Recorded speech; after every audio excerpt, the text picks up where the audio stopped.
خرج من الاول، من اول ما خرج بيتكلم هي من دي بعيد. اللحظه نفسها، دي اللحظه من بعيد ساعه ما رمى الشر. سيبه بقى، شوف هيهدى رماه ويهدى بعد. لو ما بصلوش انا بقى خالص ولا عبر اهو، حط دماغه في الارض وانتهت العمليه، ابص الناحيه الثانيه. مجرد ان الكابتن حسن يعني ما ادخلش معاه في ديالوج ابدا مع ولد زي كده، مع لعيب ابدا. دايما انت محترم وكبير، اسم كبير كابتن حسن شحاته.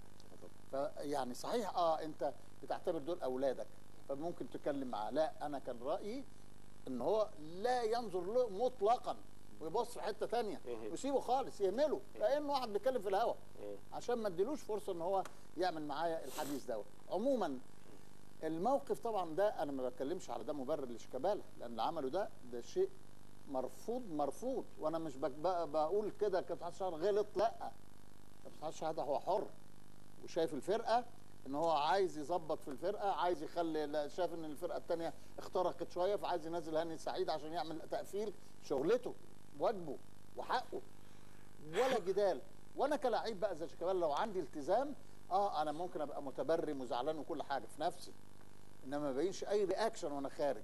الاحترام والالتزام يستلزم من اللعيب وهو خارج